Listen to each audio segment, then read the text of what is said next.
Inilah CTN Channel, memulihkan dan membangun. Video ini memaparkan tentang fakta sejarah peristiwa terangkatnya Yesua ke surga. Selamat menikmati, sejahtera dan sehat senantiasa. Inilah CTN Channel, memulihkan dan membangun. Jangan lupa tekan subscribe dan like ya. Terima kasih atas dukungannya. Salam aleihim, saudara-saudara yang terkasih. Ada peristiwa yang langka dan sangat ajaib, yaitu peristiwa terangkatnya Yesua ke surga atau Samayim. Saudara-saudara, pada kesempatan ini saya mau sampaikan tentang dua hal. Yang pertama, peristiwa 40 hari masa menjelang kenaikan atau terangkatnya Yesua ke surga. Dan yang kedua, tentang peristiwa terangkatnya Yesua ke surga di Bukit Yaitun.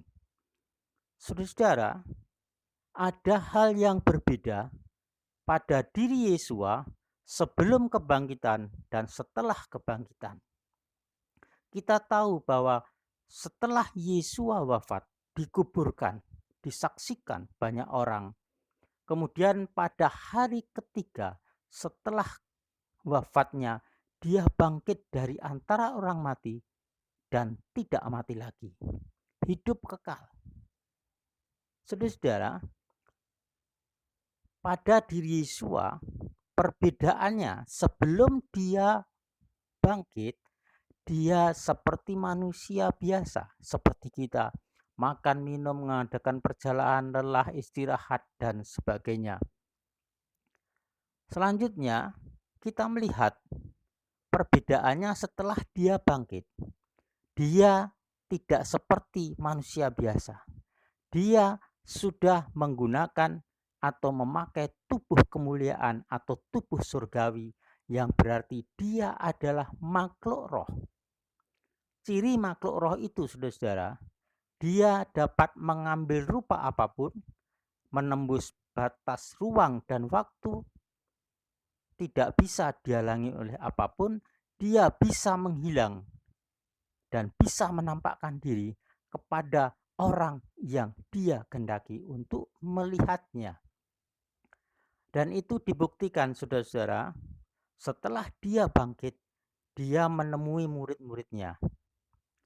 Ketika murid-muridnya dalam suatu ruangan atau suatu rumah yang terkunci rapat, tiba-tiba Yesua muncul di tengah mereka tanpa membuka pintu dan jendela. Dia sudah ada di tengah mereka, berbincang-bincang kepada mereka, dan menunjukkan bahwa dia sungguh-sungguh ada bukti di tangan, di lambungnya, bahwa dia pernah ditikam, dia pernah disalib oleh hukuman yang dilakukan oleh Romawi. Kemudian dia menghilang. Suatu saat dia menemui murid-muridnya yang sedang mencari ikan di danau. Kemudian Yesua melihat murid-murid itu sudah semalaman tidak beroleh ikan. Yesua berdiri di atas air danau itu, tidak tenggelam. Kemudian dia menegur mereka, mengapa tidak beroleh ikan? Kemudian dia memerintahkan untuk menebarkan jalannya di sebelah kanan. Dan mereka mengikuti. Akhirnya didapat 150 ekor ikan besar-besar. Ketika memperoleh tangkapan yang besar, mereka melihat dan Yesua menunjukkan rupa dirinya pada saat bersama murid-muridnya, dan mereka melihat itu guru, itu Tuhan. Tapi sebelumnya, saudara, Yesua mengambil rupa yang lain, sehingga murid-murid itu tidak melihat bahwa yang memerintahkan itu Yesua. Ajaib, bukan? Kemudian peristiwa berikutnya, ketika Yesua berjalan dengan kedua muridnya menuju ke desa di Emmaus, kedua muridnya itu yang bersama Yesua tidak tahu bahwa yang bersamanya itu Yesua, gurunya, Tuhannya yang pernah dia ikuti. Sampai Yesua dijamu makan di rumah mereka, mereka belum mengerti bahwa itu Yesua. Ketika hidangan ada, kemudian Yesua mengambil roti, memecah-mecahkannya, dan saat itu juga Yesua membuka dirinya, mengambil rupa asli Yesua. Ketika bersama muridnya, barulah murid yang kedua orang itu melihat, oh ini guru, ini Tuhan. Dan itulah yang terjadi, saudara. Jadi Yesua sebagai makhluk roh seperti para malaikat, dia dapat mengambil rupa apapun dan dia tidak bisa dibatasi oleh ruang dan waktu karena dia hidup kekal. Saudara-saudara, selama masa 40 hari Yesua mengajar para murid-muridnya bergantian tempat dan dia berpindah tempat, tidak harus berjalan seperti sebelum dia wafat, harus berjalan bersama mereka. Tapi dia dalam sekejap berpindah tempat dengan menghilang. Itulah saudara yang terjadi selama 40 hari. Keajaiban Yesua. Sekarang saudara-saudara, murid-muridnya semua pada hari yang ke-40 setelah kebangkitannya dikumpulkan semua di satu bukit yang namanya Bukit Zaitun. Hanya berjarak beberapa kilometer dari kota Yerusalem. Di Bukit Zaitun itu terkumpul sekitar 500 pria dewasa. Kemudian yang anak-anak, perempuan-perempuan tidak terhitung. Mereka menantikan Yesua, dan betul Yesua hadir di situ. Kemudian Yesua dengan keajaibannya mengajar mereka, menerangkan tentang apa yang akan terjadi di kemudian. Kemudian mengingatkan murid-muridnya bahwa setelah ini nanti terus tinggal di kota Yerusalem, tidak boleh keluar kota Yerusalem sampai pada hari yang ke-50 dari kebangkitannya, pada hari Pentakosta, untuk memenuhi atau menerima janji Bapa, yaitu kuasa dari tempat tinggi berupa Ruach HaKodes atau Roh Kudus kepada mereka. Pada saat mereka menjelaskan dan mereka semua menatap kepada pribadi Yesua yang menerangkan di bukit itu. Karena Yesua mengajar tidak seperti guru-guru kitab yang lain, tapi dia mengajar dengan kuasa dan sangat luar biasa. Dengan penuh kemuliaan dan karisma yang sangat tinggi. Semua menatap Yesua. Dan terakhirnya setelah Yesua memberkati mereka, pada saat memberkatilah itulah Yesua dikit demi sedikit terangkat naik. Terangkat naik sampai awan mengangkatnya, terus naik sampai menutupi mereka. Meskipun sudah tertutup awan tidak kelihatan, mereka tetap memandang ke atas. Dan tiba-tiba datanglah 2 orang malaikat. Dan 2 malaikat itu mengambil wujud sebagai pria. Kemudian malaikat itu menerangkan kepada mereka secara singkat demikian bahwa Yesua yang terangkat oleh awan itu naik ke surga. Dia, yaitu Yesua, akan datang kembali seperti engkau melihat dia naik ke surga. Saudara-saudara, itulah apa yang dimaksud malaikat itu. Bahwa Yesua saat itu terangkat oleh awan menuju surga atau Samayim dari mana dia berasal. Kemudian nanti pada saatnya, yaitu pada sangkakala yang ke-7 dibunyikan, maka akan terjadi Yesua akan datang di awan-awan dan semua mata akan menatap dia. Ini ajaib saudara, mengapa seluruh bumi bisa menatap Yesua?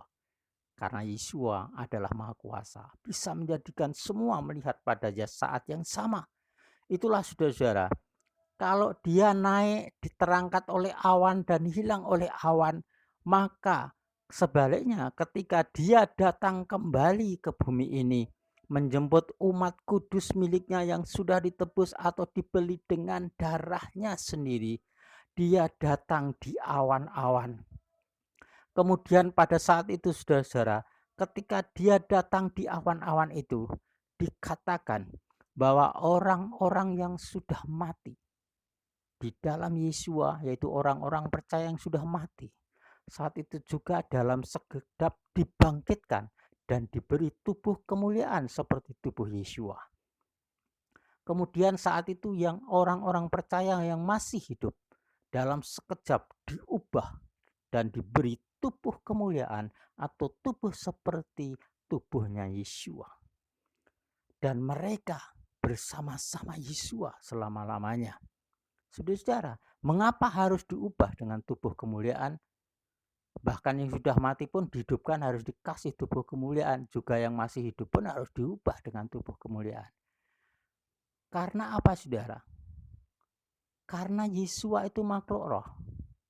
Maka kita akan diubahkan menjadi makhluk roh dengan tubuh kemuliaan sehingga bisa bersama-sama Yeshua dalam pemerintahannya yang kekal penuh damai sejahtera.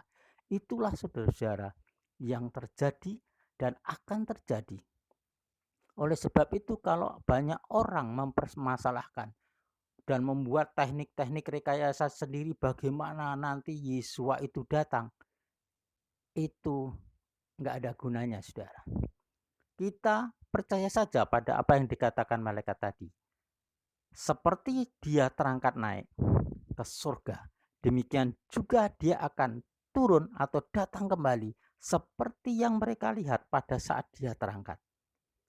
Ya dibalik saja, kalau dia terangkat naik, kalau dia datang berarti turun, terlihat di awan-awan. Itulah saudara-saudara. Oleh sebab itu sebenarnya berita tentang kebenaran itu simpel dan bisa dipercaya. Tapi sering orang pinter, orang-orang intelek itu menambah-nambahi cara-cara sehingga membingungkan. Itulah saudara-saudara, mari kita percaya kepada apa yang diberitakan oleh Injil Yeshua ini. Karena yang diberitakan benar. Kemudian apakah peristiwa Yeshua itu sah secara hukum? Sah saudara. Karena ada lebih dari 2 orang saksi. Pertama kita lihat, 2 malaikat sudah menjadi saksi. Berikutnya 500 pria dewasa saat itu ditambah perempuan dan anak-anak. Sudah berapa orang saudara? Bahkan Matius, Markus, Lukas, Yuhanan menulis kisah ini dengan apa yang mereka lihat dan dengar. Kisah nyata ini itu saksi-saksi hidup. Sehingga terangkatnya Yeshua ke surga atau Samayim itu adalah kisah nyata, fakta dan terbukti. Karena itu berbagailah saudara yang percaya apa yang terjadi. Dan bagi semua orang percaya berharaplah. Dan dalam pengharapan akan kedatangan Yeshua, hiduplah menurut kehendaknya, menurut kehendak Bapa Yahweh. Dan saudara pasti memperoleh janji keselamatan, janji yang indah hidup kekal itu. Berbagailah saudara, percayalah dan bersukacitalah. Kalau sedang dalam kesesakan, bersabarlah. Dalam menanti